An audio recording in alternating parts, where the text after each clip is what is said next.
Next up, in the Amplifying Human Productivity and Creativity track, we have a session on numerical weak AI and symbolic strong AI.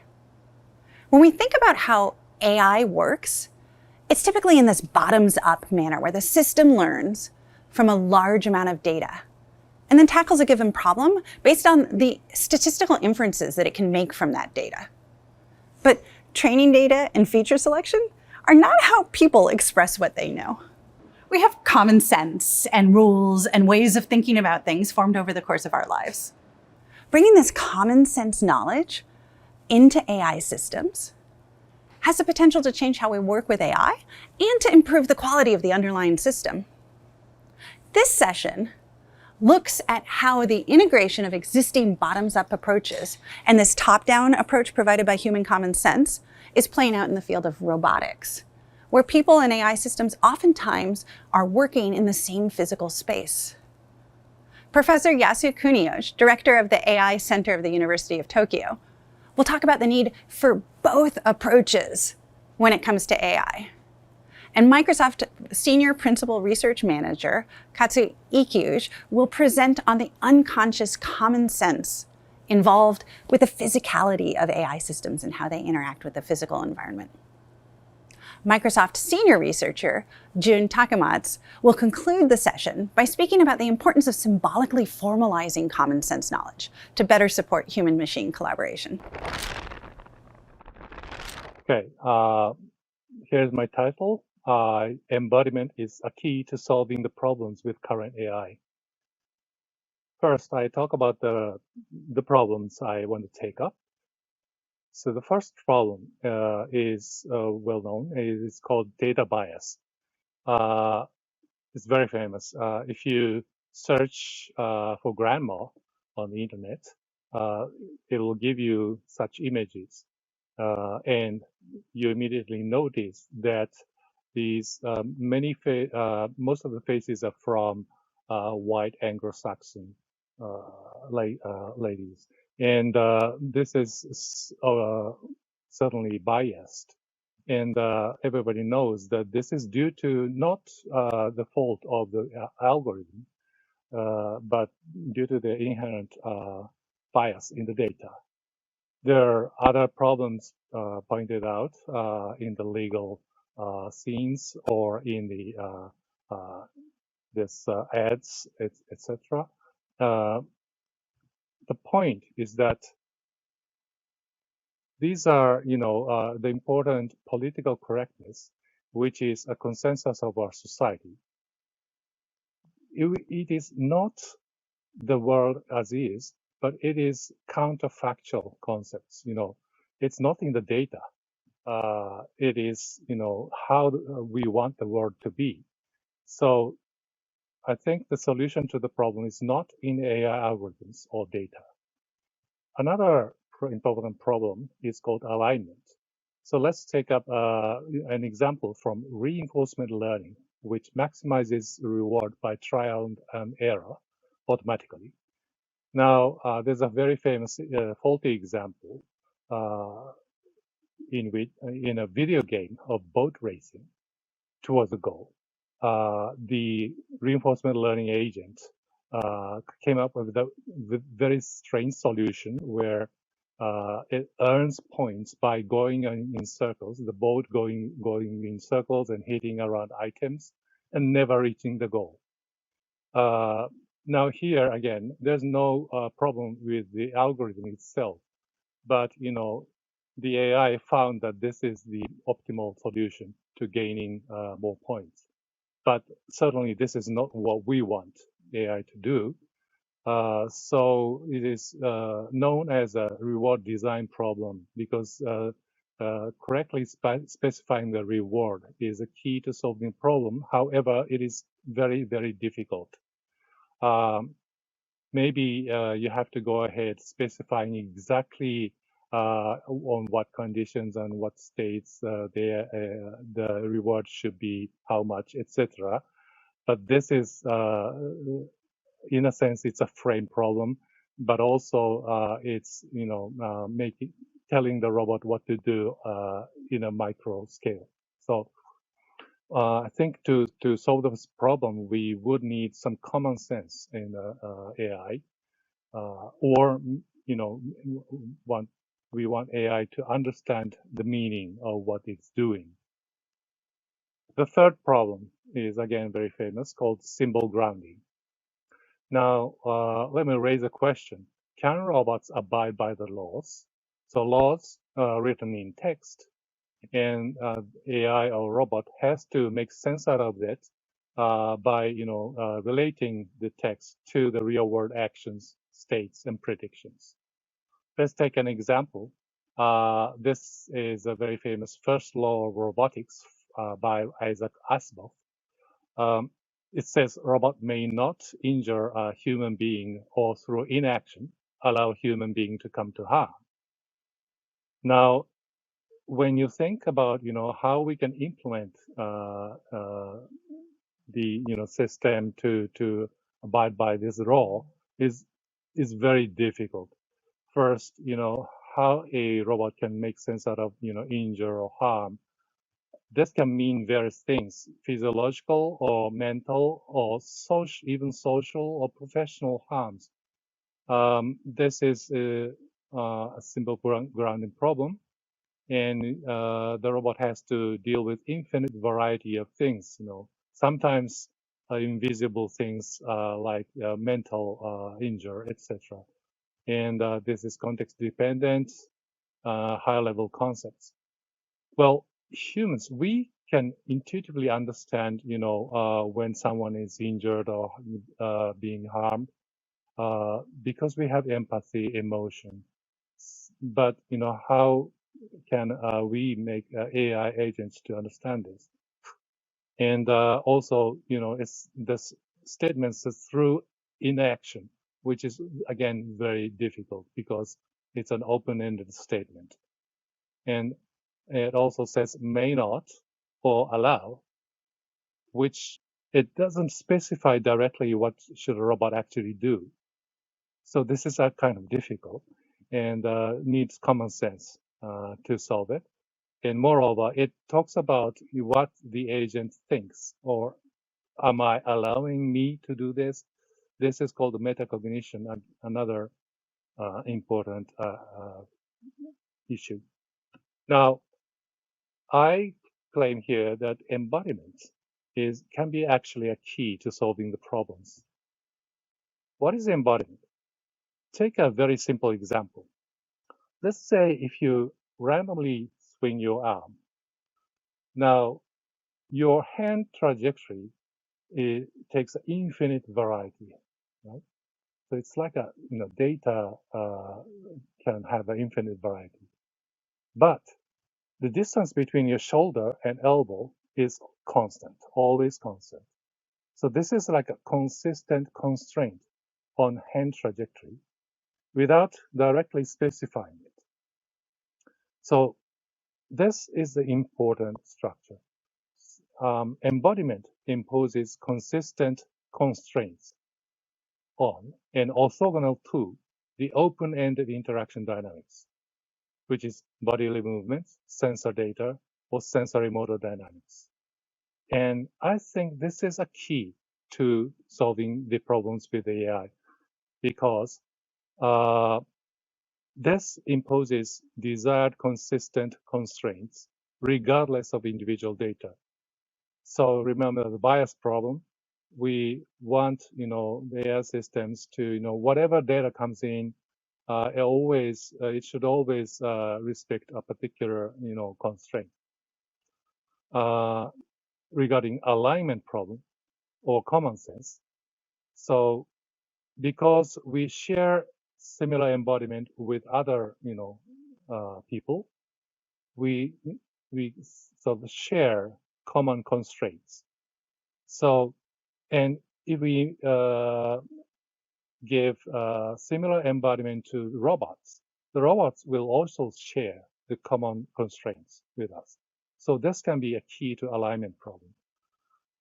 Regarding the symbol grounding problem, because embodiment is consistent over all behavior. So I do everything with my same body all the time. So the constraint is consistent throughout every experiences or context. That's the claim I want to make. And here I'll show some examples of what embodiments can give you. So let's take a example from a robot. Did you see the robot jumped?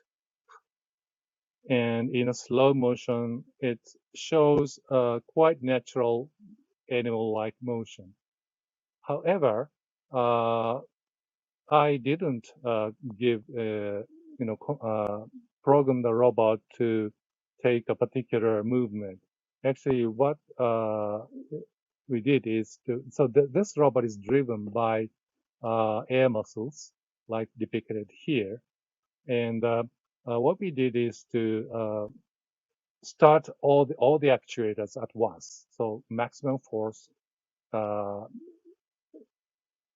go, and then the robot started to jump, and then in the air we turned off all the actuators. So that's it.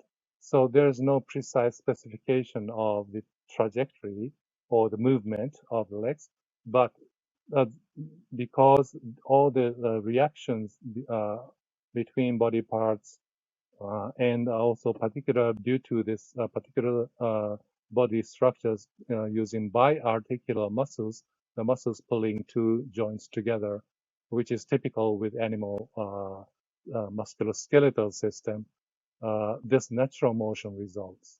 So that's one constraint that is giving you useful behavior results. Another example here. Please have a look at the motion capture data on the left here.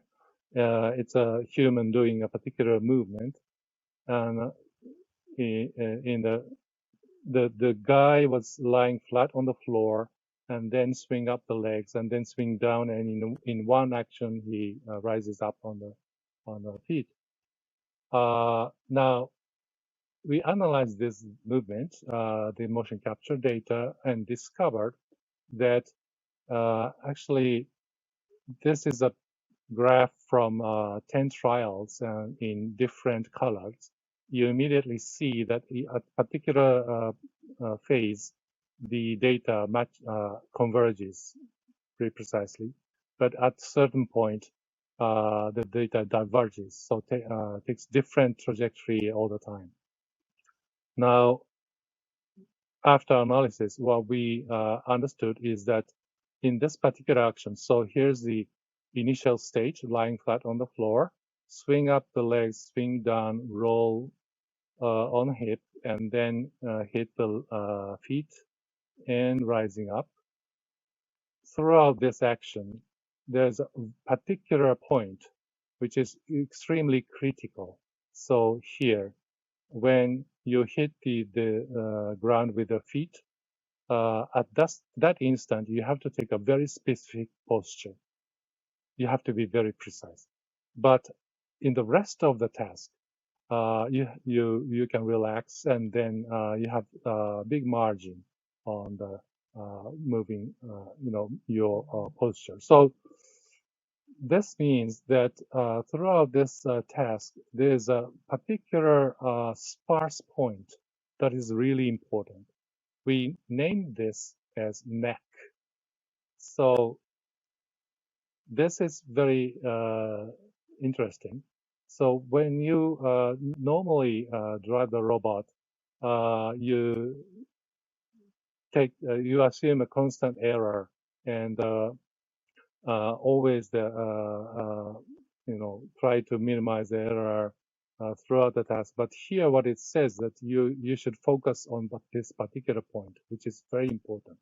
This is like a symbolic structure emerging from embodiment, body environment dynamics. And this is a meaningful structure. So the message here is that the symbolic information structure emerges from embodiment. So this is a key to embodied symbol grounding. Here, the movie shows the sort of progress of improvement of this task with a real robot. humanoid robot. Initially, the movement is not so nice, but then gradually improves. But also, as you look through it, you start to feel a little bit of empathy. And sometimes you see a very dynamic action, not a success one, but a very dynamic one, like almost floating in the air, and now getting closer to the success, but sometimes failure. And here it's getting better. And yeah, so it can go over. So if only the robot can stop there, it's success. Trying really hard, almost, but failed. Here, it broke its back due to, too many trials. So we replaced the parts and then try again, and success. Another point is that we think emergence is extremely important to activate the key, which is embodiment. Because body itself, it just sits there. You have to drive it. You have to drive it in order to explore and exploit open-ended variety of embodied interaction dynamics. There, you need to drive the body, but without specifying the movement, because we want to extract the natural property from the body. So this generates an open-ended variety of patterns, satisfying the embodied constraints. And here, important thing is that we don't want to optimize to particular fixed task or conditions. And also, we expect instantaneous adaptation to the immediate situation through the embodiment, okay? And extract meaningful information from the real world. What we did, so we took chaotic elements, chaotic maps, and then inserted into the sensor and motor loop. And what is this? So this is like a nonlinear oscillator, but in particular, in this case, a chaotic oscillators coupled together through embodiment. And there's some research in complex system science behind this by Kaneko and Tsuda on coupled maps, which tells you that if you couple together chaotic elements through a shared field, then you observe a wide variety of self-organized structures, ordering patterns. Now, this is useful, and we tried it out. In this simulation, what we did is to design such embodiment, the body, with 12 legs, and each joint is driven independently by the chaos-driven map, but sensory motor loop. So there's no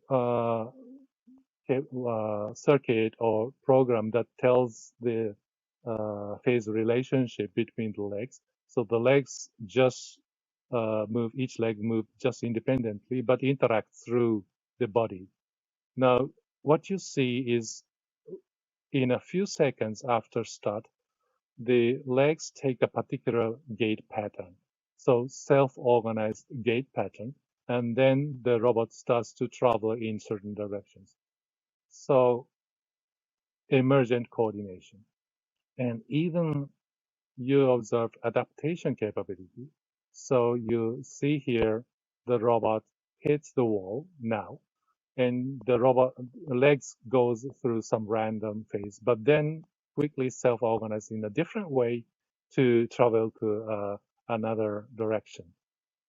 So remember that we don't give the robot to do a program to coordinate all the motion or sense the wall and then change the coordination pattern or anything.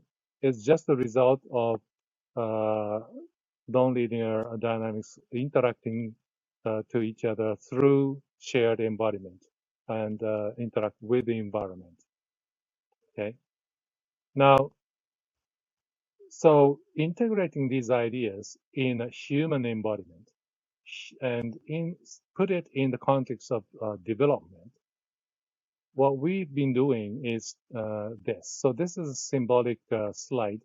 On the left-hand side, you see a movie of a real human fetus in the womb.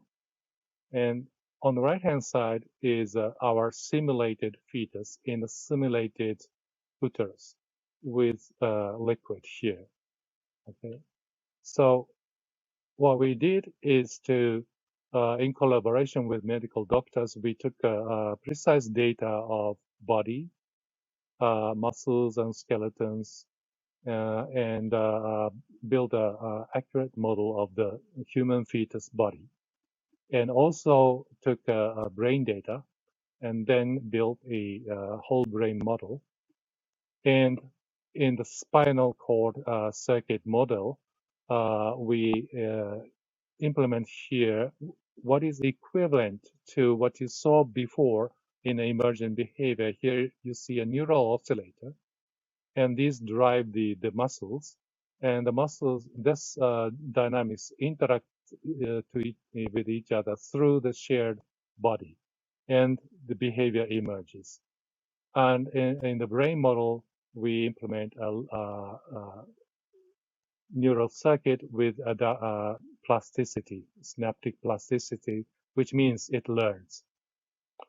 Here's just animation of our simulated whole brain. This model simulates baby brain, and you now see colors changing. This denotes illustrates the spontaneous activity of the body, brain. And integrating these, now what you see is a simulated fetus with muscles depicted in red. And this is a spontaneous movement driven by the neural oscillators. And it's an emergent motor behavior. And the result, I mean, this gives rise to sensory signals, proprioception and tactile, and that is fed to the simulated brain, which learns. So this shows one result. So this zoom up on proprioceptive area of a simulated brain. What you see here is in different colors, the brain has learned the body representations corresponding to each body part. Okay. On the right-hand side, what you see here is a weak map. So it's not strongly represented, and what you see here is actually a result from the learning experiment outside of uterus. So this is very interesting. So somehow learning initially in the uterus, in the liquid, may be very important to organize, self-organize the body representation about self-body. And then another experiment showed that even multimodal integration, vision and proprioceptive integration is also acquired. And again here, early learning in uterus is very important in acquiring such bimodal integration. Okay, so this is our experiments in how the agent with human-like embodiment, with human-like neural circuit, starting from very initial exploration phase, extracting information from body, can construct its cognition, early cognition.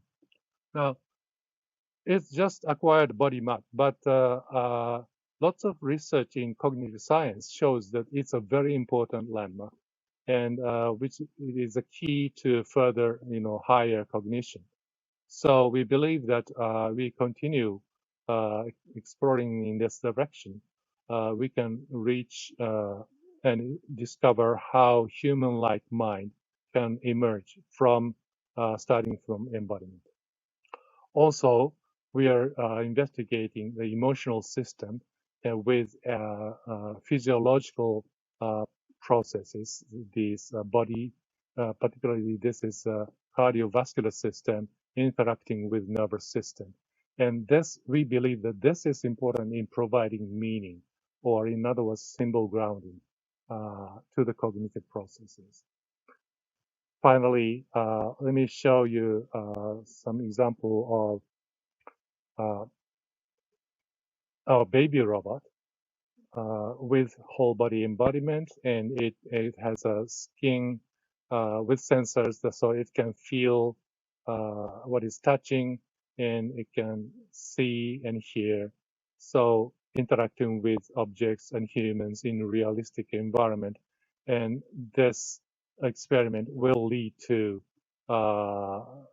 human-like intelligence and human-like mind.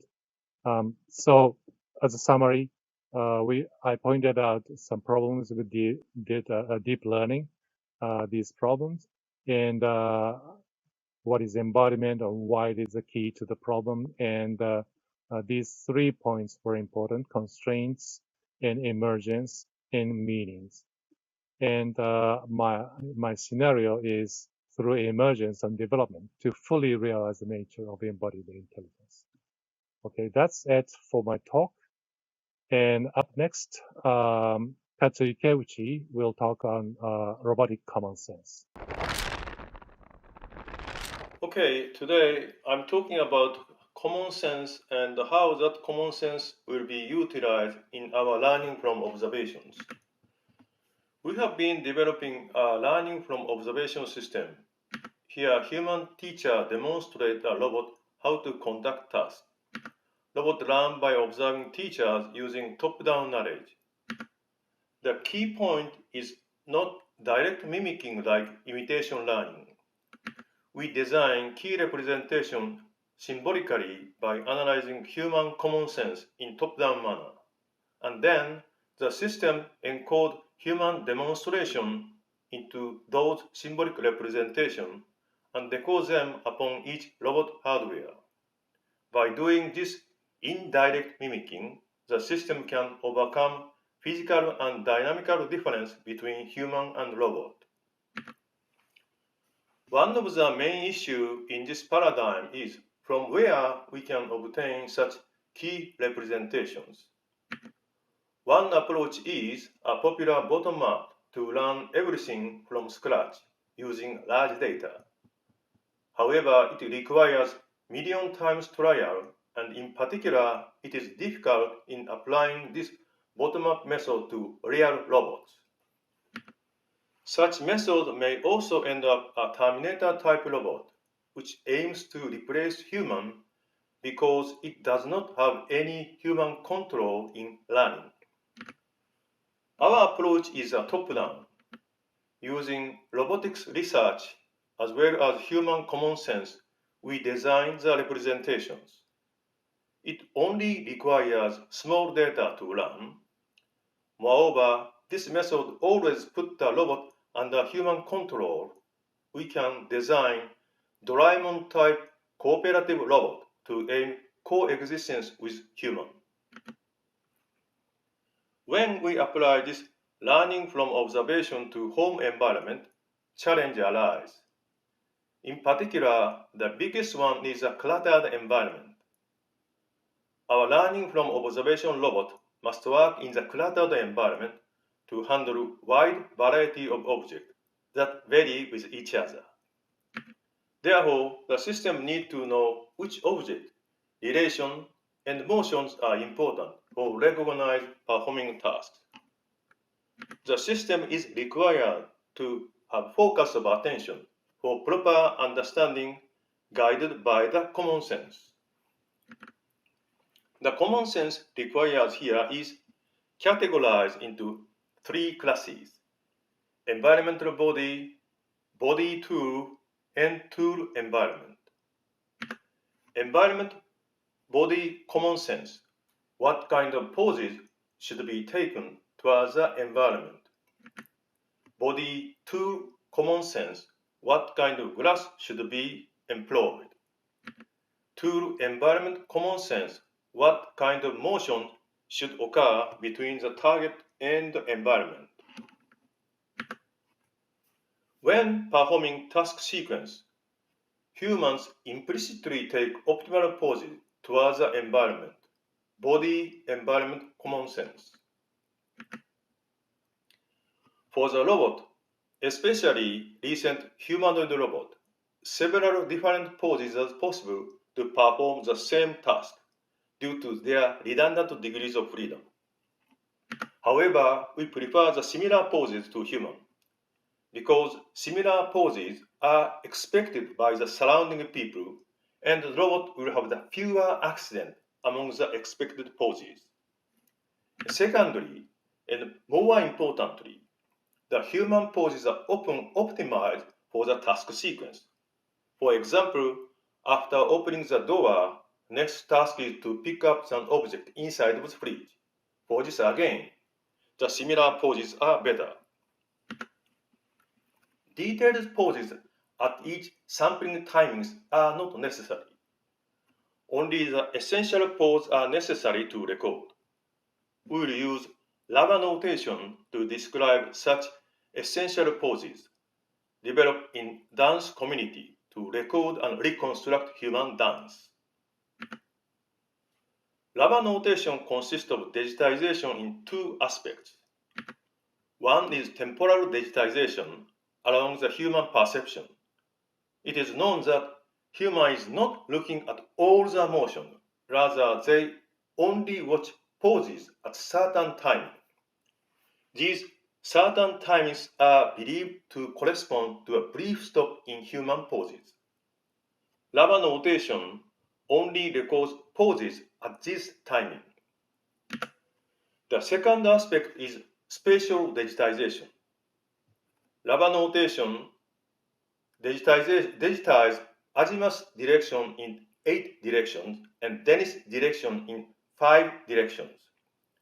According to Miller, human AD converter has roughly 7 plus minus 2 patches.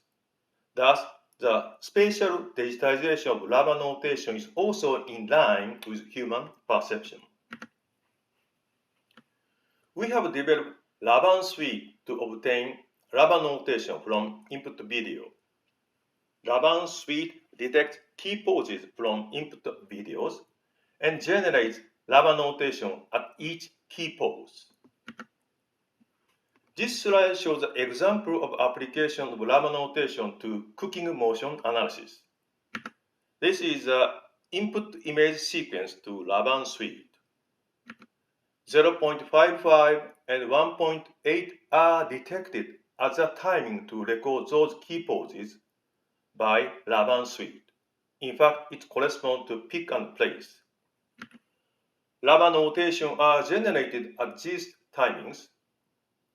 At the peak timing, the subject is recorded to have her right elbow wrist in the place row and forward row poses. At the place timing, she poses her right elbow right in the right row and right forward row poses. The second common sense is between body and tool, namely grasping.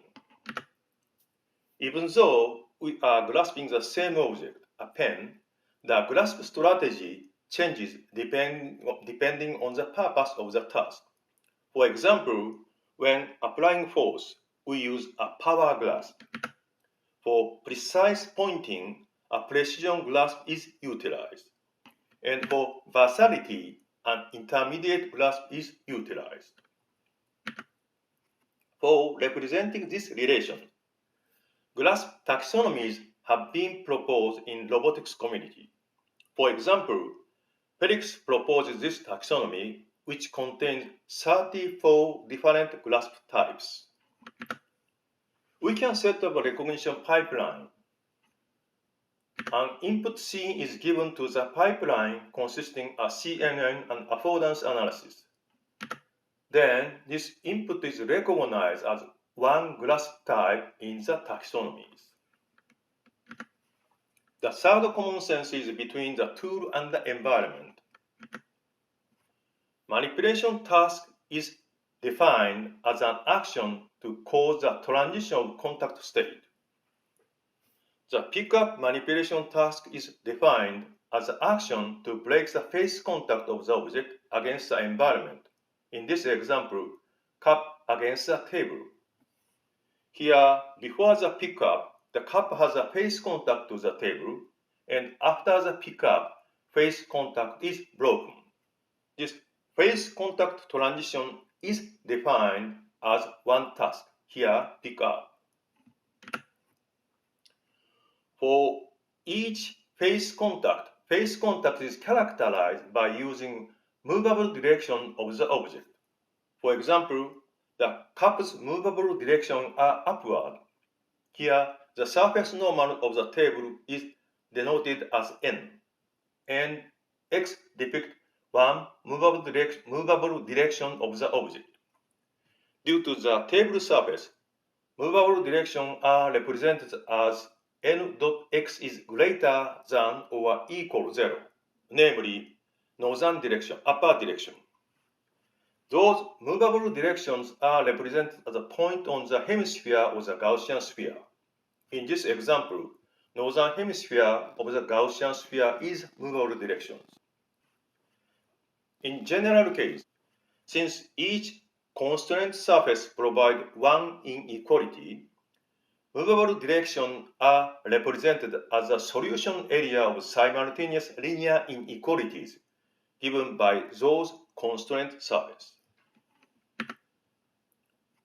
Based on the Kuhn-Tucker theory on simultaneous linear inequalities, face contacts are characterized into 7 classes for translation. Similarly, using the screw theory and Kuhn-Tucker theory, we have 7 classes for rotation. Namely, 7 states for translation and 7 states for rotations. From the mathematical and physical analysis of state transition among these 7 cases, we have decided to prepare 6 physical tasks in household domain: pick place, drawer open close, and door open close. For household tasks also require common sense to perform. For example, when wiping, we do not detach the sponge from the table surface. Physically, the sponge has one face contact to the table, of which movable directions are upward. However, for wiping, sponge should not break the face contact to the table, or else we cannot wipe the surface. In order to represent this common sense, we introduce a semantic surface to constrain the upward motion of the sponge. From the analysis of YouTube cooking video, we have extracted the following 5 semantic constraints. Semantic pin for carefully relocating, semantic wall for wiping, semantic tube for peeling, semantic sphere for cleaning, and semantic hinge for pouring. For the semantic manipulation, we prepare 10 tasks corresponding to 5 semantic constraints. For recognition tasks, system use both verbal and visual input. Input verbal instruction is given to the language parsers, and the input visual demonstration is given to a CNN-based action recognizer. By concatenating these two outputs, a BART-based task recognizer generates a task recognition result. Based on this story, we designed the learning from observation system for household domains. The system consists of 3 modules: design, encoding, and decoding. In the design mode, we design task models and store them in grasp library and manipulation library. Each task model also contains bonsai brain trained by bonsai reinforcement learning system to be able to execute corresponding tasks.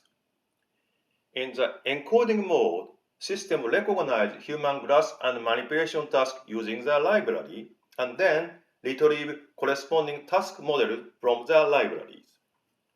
In the decoding mode, robot execute those brains in the task module using the input image and generate necessary actions. For the task decoding, we utilize two libraries, grasp skill library and manipulation task library. Each library is designed based on the common sense. First, let's take a look at the grasp library. Task encoding recognizes human grasp based on 34 types in the taxonomy. However, robot hand does not need to follow these 34 types, which are redundant for the purpose of grasping. The closure theory can clarify the purpose and allow us to regroup them. According to the theory, purpose of the grasping can be classified into three categories. Passive form closure to maintain the current position of the object without exerting active force to the object. Passive force closure to hold the object with exerting force to the object without manipulation of the object. Active force closure to manipulate the target object while grasping.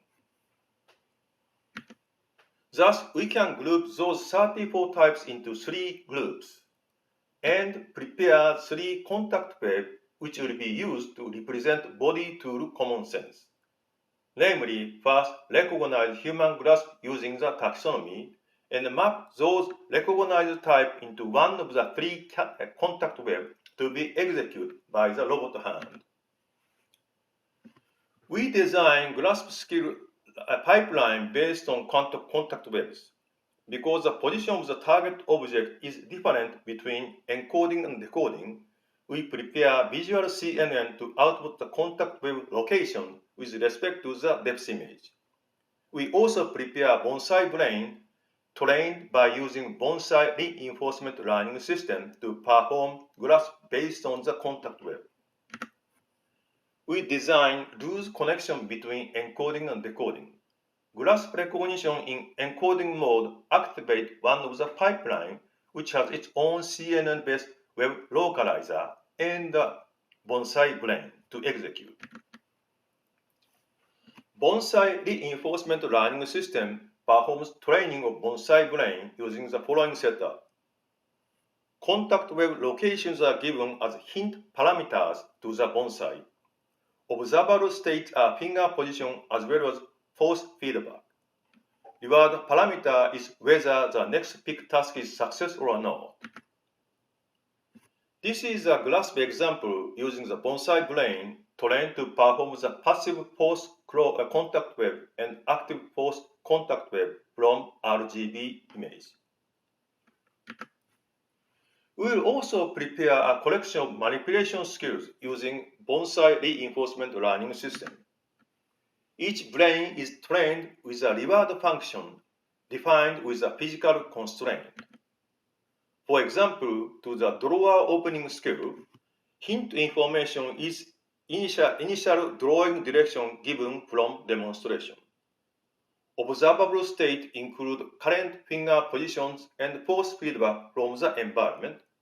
Rewards are defined force perpendicular to the drawing direction, physical constraint, and whether the target direction is achieved or not without hand detaching. This shows the brain behavior and the wrong information.